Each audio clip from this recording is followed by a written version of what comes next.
o documento da liberdade, da dignidade, da democracia.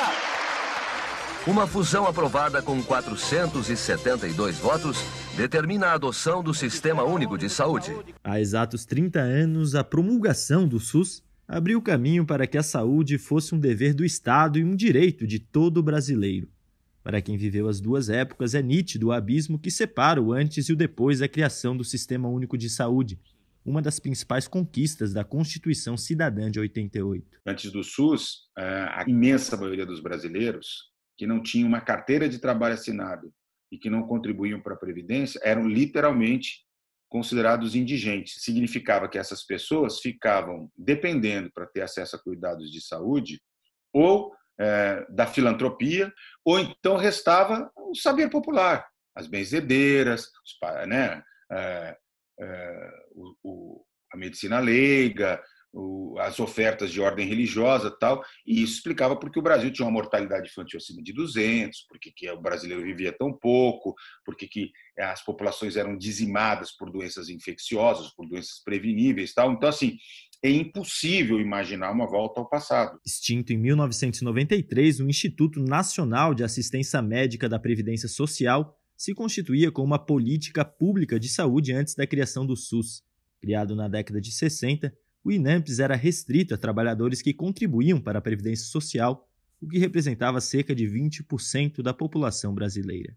Hoje, segundo o último levantamento do IBGE, 7 em cada 10 brasileiros têm o SUS como única possibilidade para tratamentos e atendimento hospitalar. No Norte e Nordeste, a proporção de pessoas chega perto de 90%. Nós temos grandes resultados no controle de doenças imunopreveníveis. Nós tivemos também a estruturação de serviço móvel de urgência, o SAMU.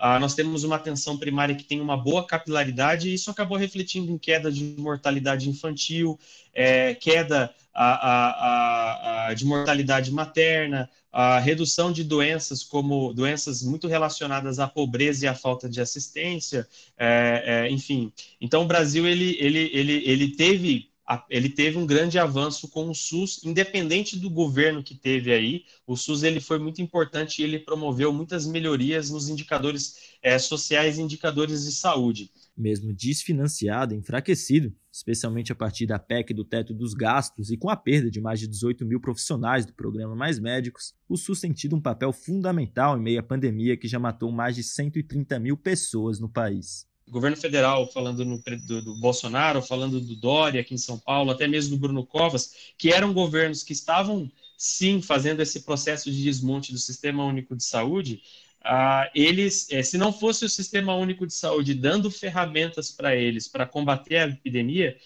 certamente nós teríamos muitos problemas. Então, justamente o sistema que eles desmontavam foi o sistema que deu ferramentas para que alguma coisa fosse feita para mitigar a pandemia. Mesmo no momento de crise como esse, proteger a saúde é proteger a economia. Não existe economia forte sem saúde. Nós temos hoje 15,5% dos casos em âmbito mundial, só temos 2,7% da população. Quando a gente olha para a desigualdade social, tem uma expressão clara na distribuição dos óbitos e dos casos de Covid. Então, enfrentar a saúde, os determinantes sociais da saúde, mas, ao mesmo tempo, garantir um funcionamento de um sistema é fundamental.